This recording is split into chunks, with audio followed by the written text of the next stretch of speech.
Divine Oracle, Unwritten Words Behind My Novel. The historical blueprint of a great Argead saga, Alexein. Volume 1, Telesias, The War Dance. By Makāula Nakae. Audio essay. Episode 11, Philip and Olympias, Children of the Demigods. Welcome back to Divine Oracle, Unwritten Words Behind My Novel. I am Makāula Nakae. When we trace the epic rise of the Argead dynasty, we are not merely studying battlefield logistics or geographic expansion. We are stepping into a profound collision of two colossal, unyielding minds. King Philip II of Macedon and Queen Olympias, better known by her initiated names Myrtale and Olympias, were not ordinary monarchs. They were individual tempests who viewed themselves as the literal breathing vessels of ancient heroic bloodlines. Philip carried the fierce, conquering legacy of his ancestor Heracles. Olympias burned with the proud, unyielding martial fury of her ancestor Achilles. When their destinies intertwined, their psychologies created a volatile matrix of intense attraction, shared ambition, and explosive structural warfare. To look at mainstream histories is to see a relationship flattened into a simple domestic melodrama. But when we strip away the centuries of layers, we reveal a partnership that built an empire and a psychological battlefield that altered the course of human history. The Heraclean calculus vs. the Aeacid shield. The partnership between Philip and Olympias was a complex, razor-sharp alignment of power, desire, and intense shared calculation. This was a union of two hyperdominant personalities entering a dangerous geopolitical arena, where any sign of vulnerability meant absolute destruction. 1. Philip's Heraclean pragmatism. Philip's internal architecture was defined by an insatiable, compromise-free drive for dominance and absolute control. He possessed a staggering clinical capacity for grand strategy, moving armies, and subverting enemy courts, with the cool, detached precision of a chess master.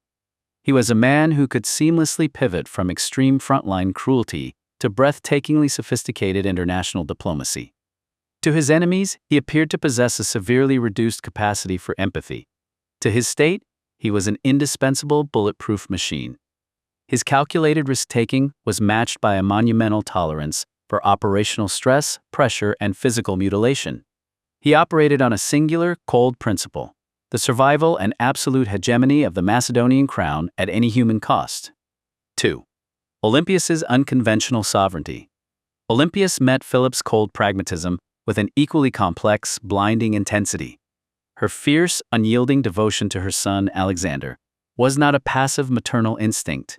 It was an active, highly sophisticated defense of her royal household survival.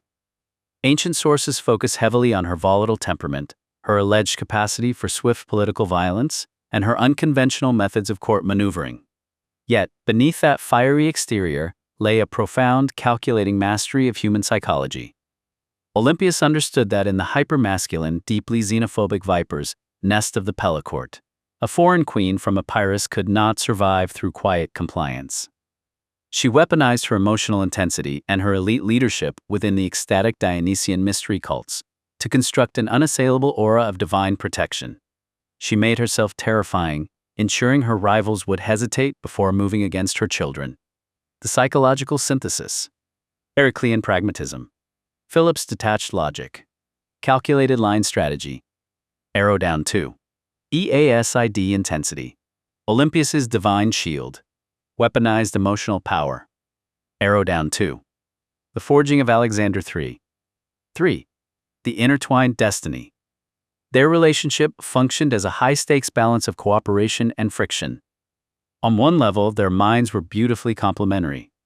Philip's detached, logical grand strategy provided the raw structural and military armor that allowed Macedonia to conquer its neighbors, while Olympias's unswerving, epic ambition and ideological focus injected a mythic, transcendent drive into the lineage, a spiritual spark that she would pass directly into the blood of their son Alexander.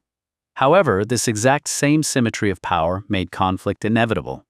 Philip's clinical emotional detachment and his constant integration of new strategic wives into the palace network ran headfirst into Olympias's absolute conviction that her household was the sole legitimate custody of the empire's future.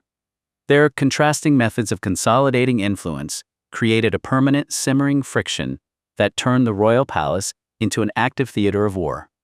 Tracing the seeds of intimacy, the mystery of Samothrace. Because our surviving classical archives are so heavily fragmented and compromised by an obsession with documenting adult military campaigns, the exact historical coordinate where Philip and Polysena first laid eyes on each other remains locked in a historical source vacuum. Scribes in antiquity simply did not care about the early romances or personal introductions of young royals before they seized supreme power. However, by carefully cross-referencing the shifting geopolitical currents of 357 BCE, we can trace the most plausible, highly dramatic scenario of their first fateful meeting. Mainstream pop history accounts frequently default to a romanticized, highly cinematic legend popularized centuries later by Plutarch. That a young, passionate Philip first encountered the teenage Epirote princess on the sacred, storm-swept island of Samothrace, where both were being actively initiated into the harrowing nocturnal mysteries of the great gods. In this theatrical rendering, it was a sudden, uncontrollable stroke of romantic lightning, a raw, mutual recognition of shared intensity that drove Philip to immediately bypass diplomats and demand her hand from her uncle, King Erebus. The meeting coordinates: Plutarch's romance, mysteries of Samothrace, nocturnal initiations, passionate courtship. Historical statecraft, the diplomatic exchange, arranged treaties sealed lowland, borders, and shifting hostages. While that mythic narrative serves as an extraordinary backdrop for a novel, the cold, clinical reality of 4th century statecraft points to a far more calculated diplomatic framework. The marriage was, first and foremost, a vital security pact. Philip's northern borders were leaking blood from constant Illyrian incursions, and the Meletian dynasty of Epirus, under King Neoptolemus, I required an unyielding military hammer to protect its own flank. The union was systematically debated, edited, and arranged by professional diplomats, long before the bride ever traveled to Macedonia. The most historically responsible reconstruction suggests that their first formal introduction did not occur in a vacuum of spontaneous passion, but rather inside the heavily guarded courtyards of either the Macedonian or Epirote court, or perhaps at a highly coordinated, neutral religious sanctuary, under the vigilant eyes of advisors, generals, and low-born spies. It was a meeting designed to audit the terms of a treaty. Yet, when these two children of demigods finally stood face to face, the raw psychological chemistry was undeniable.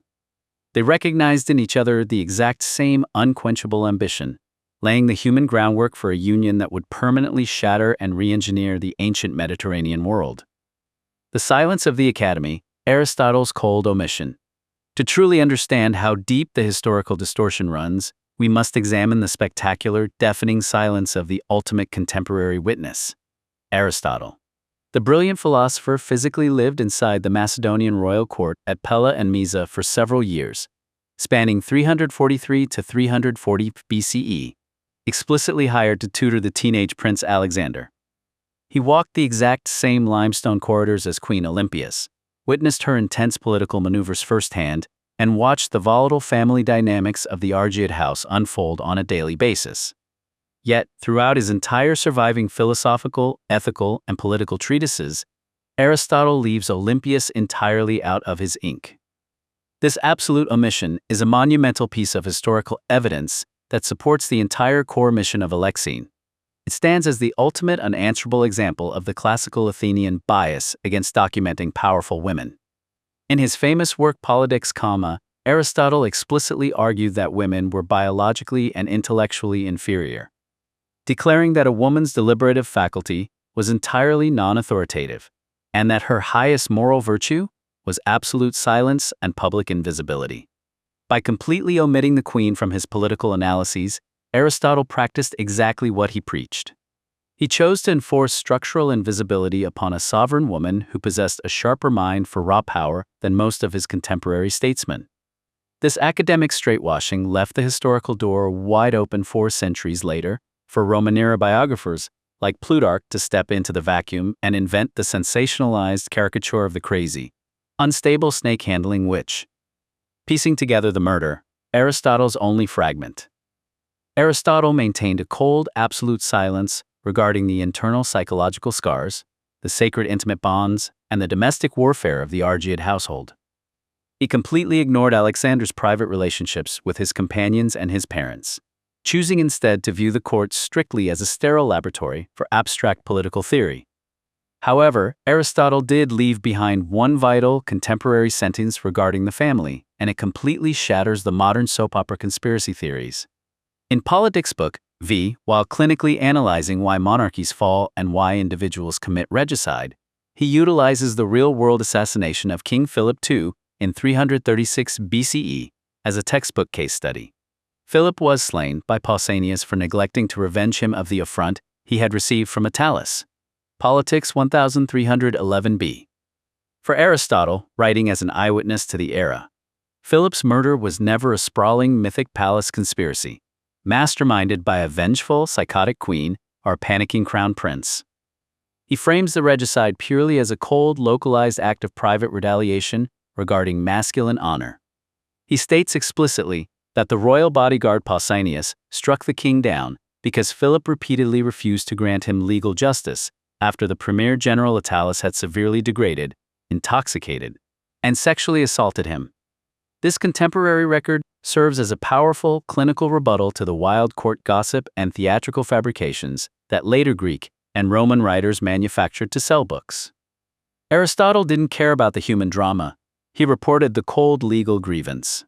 He left the true, complex human reality of their lives entirely unwritten, leaving that magnificent silent blank space wide open for us to step into and reclaim.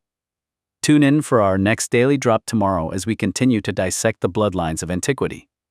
Alexein, a great Argead saga. Volume 1, Telesias, the War Dance. Unearth the ultimate historical drama. We are releasing a brand new episode every single day until the epic conclusion of Volume 1. Each chapter delivers a tight, hyper-focused, 5 to 15-minute hit of cinematic historical drama, the perfect daily plunge into the ancient world. Watch the cinematic video trailer. Listen to the full saga now. Bookmark Volume 1, Telesias playlist. Subscribe to follow the rise of the Argead dynasty. Thumbs up to help push our vanguard through the algorithm's gauntlet.